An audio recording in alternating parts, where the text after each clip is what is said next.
Assalamualaikum warahmatullahi wabarakatuh. Berjumpa kembali bersama saya Sugiarto. Pada kesempatan kali ini saya akan membahas materi terkait dengan teori dan praktik berbicara, yang mana uh, ini merupakan tugas yang ketiga dari mata kuliah pengembangan bahan ajar yang diampu oleh Bapak dosen Dr. Sam Hermansyah, SPDMPD, di Pasca Sarjana Pendidikan Bahasa Indonesia Fakultas Ilmu Kependidikan Universitas Muhammadiyah Rafang. Nah, tentu yang perlu kita bahas pada prinsipnya adalah berbicara itu sendiri.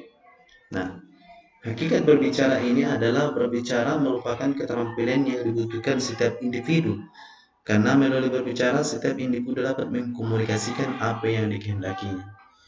Jadi, tentu berbicara ini adalah sesuatu keterampilan yang dibutuhkan oleh setiap individu untuk menyampaikan, untuk mengkomunikasikan, untuk menyampaikan hal-hal yang ingin dikehendaki, tentu dengan tujuan-tujuan yang kita atau yang ingin diharapkan. Ya, sehingga dalam berbicara ini tentu kita membutuhkan keterampilan dalam menyampaikan pesan atau hal-hal yang ingin kita sampaikan, sehingga apa yang kita sampaikan itu, apa yang kita bicarakan itu bisa dan mudah dipahami oleh orang yang mendengarkan atau orang yang kita ajak berbicara. Nah, selanjutnya seperti yang saya sampaikan tadi, bahwa dalam berbicara itu tentu kita membutuhkan atau kita menginginkan sesuatu atau ada tujuan-tujuan khusus tertentu yang kita ingin sampaikan dalam berbicara itu. Nah, tujuan yang pertama adalah memberikan atau memberitahukan dan melaporkan apa yang kita ingin sampaikan kepada orang yang kita ajak bicara. Nah, kemudian selanjutnya, tujuan selanjutnya adalah menjamu dan menghibur.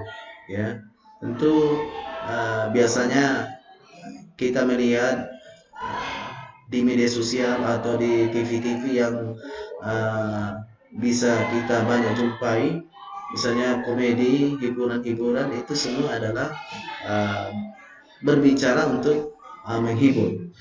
Kemudian membujuk, ini biasa dilakukan oleh orang tua atau guru apabila ada sesuatu kondisi kepada anaknya atau peserta didiknya untuk melakukan sesuatu, atau pada saat dalam kondisi down, maka seseorang guru itu membutuhkan komunikasi untuk membujuk anak tersebut supaya agar moodnya kembali normal atau moodnya kembali baik.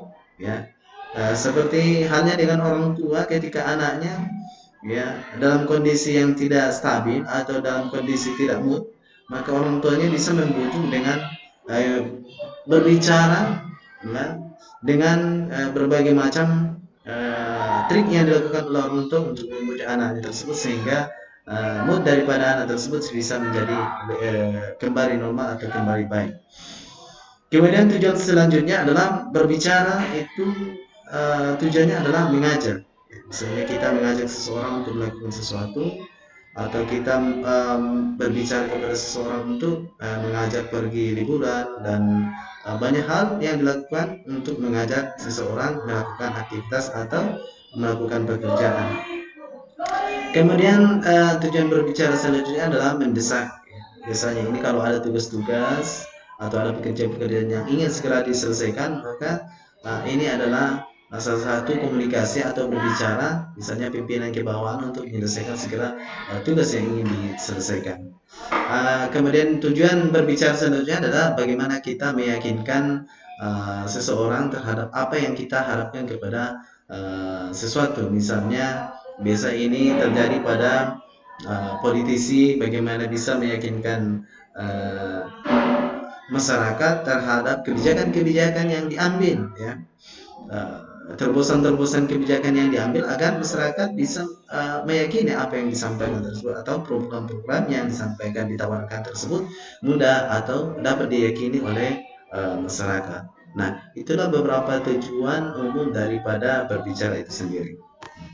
Nah, selanjutnya, dalam berbicara itu tentu ada faktor yang mempengaruhi dalam berbicara. Yang pertama adalah penampilan, ya. Nah, penampilan ini mulai daripada ujung rambut sampai ujung kaki, ya. Bisa menggunakan kostum yang menarik, yang nyaman untuk dilihat, bagaimana penguasaan audiens, bagaimana mengkondisikan penampilan terhadap topik yang ingin dibawakan, ya. Itu semua adalah penampilan, mulai dari tampilan rambut, ya, tampilan jilbab dan seterusnya yang bisa menyenangkan atau membuat orang menarik, eh, membuat nyaman pendengar atau penyimak dalam mendengarkan apa yang kita sampaikan. Sehingga tentunya hal ini perlu kita harus pahami, harus kita perhatikan dalam menyampaikan hal-hal yang ingin kita sampaikan. Ya, mulai dari tampilan rambut, pakaian, dan sepatu dan seterusnya, yang berkenaan dengan penampilan itu sendiri. Nah, selanjutnya faktor selanjutnya adalah afektif, ya. Afektif ini adalah bagaimana kita bisa menumbuhkan percaya diri dalam diri kita sehingga apa yang kita sampaikan itu bisa kita sampaikan dengan maksimal, ya. Bisa kita sampaikan dengan efektif, ya. Bisa kita sampaikan dengan agar mudah dipahami oleh orang lain sehingga percaya diri, penguasaan panggung dan seterusnya itu harus kita kuasai dalam penyampaian apa yang kita ingin sampaikan, termasuk penguasaan daripada topik yang kita ingin sampaikan. Itu hal yang paling penting yang harus kita kuasai dalam menyampaikan topik tersebut atau pembahasan tersebut, sehingga nantinya kalau ada umpan balik atau pertanyaan-pertanyaan yang diajukan oleh audiens atau penyimak, maka kita mudah membahasnya atau menyampaikan atau memberikan tanggapan terhadap apa yang disampaikan oleh atau apa yang dipertanyakan oleh pendengar.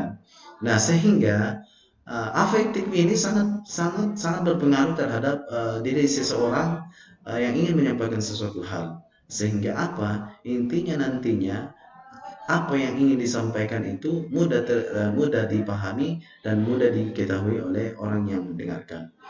Nah, selanjutnya umpan balik. Ya, umpan balik ini tentu bagaimana kita bisa mengajak oleh penyimak atau pendengar mengenai apa yang kita sampaikan, sehingga penyimak itu atau pendengar tidak hanya sekedar mendengarkan saja, akan tetapi mereka juga diajak untuk berinteraksi dengan kita, sehingga apa yang mereka kurang pahami, apa yang mereka ingin sampaikan bisa disampaikan dan bisa kita berikan tanggapan terhadap apa yang mereka sampaikan.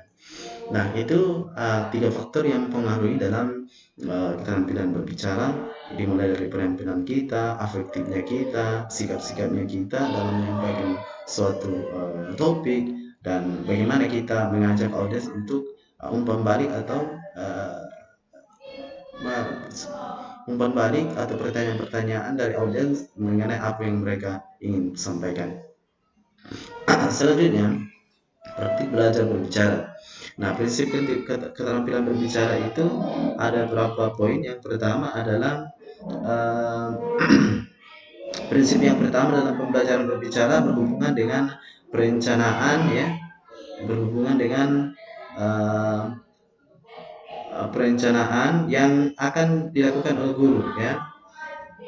Misalnya guru dianjurkan untuk memiliki teknik pembelajaran yang tidak hanya difokuskan kepada ketepatan bahasa yang digunakan saja, melainkan juga keterampilan menyampaikan informasi secara interaktif dan bermakna agar apa-apa yang disampaikan dapat disimak dan dengan baik dan mudah dipahami. Nah, kemudian prinsip yang kedua adalah motivasi secara personal yang diberikan dalam proses pembelajaran. Dalam pembelajaran, motivasi guru atau motivasi berguna untuk menumbuhkan gairah, ya, semangat, menumbuhkan rasa senang dan semangat untuk belajar. Ya, pemberian motivasi ini bertujuan untuk mendorong siswa untuk berbuat, ya, mendorong siswa untuk berbuat, kemudian menentukan arah perbuatan menuju tujuan yang akan dicapai dan menyeleksi perbuatan yang sesuai dengan tujuan. Selanjutnya, prinsip yang selanjutnya adalah berhubungan dengan pengembangan penggunaan bahasa yang otentik, ya. Penggunaan bahasa otentik ini perlu dikembangkan oleh konteks atau dalam konteks bermakna bagi siswa sebagai bahan ajar berbicara. Nah, selanjutnya prinsip yang keempat yakni pemberian atau penguatan positif bagi siswa. Ya, reverse dalam hal ini kita harus sesuaikan dengan kinerja atau penampilan siswa. Dapat diberikan berupa koreksi atau umpan balik atas kinerja yang mereka lakukan, dan tentu dapat pula diberikan oleh siswa lain dalam bentuk komentar atau penampilan siswa yang tampil.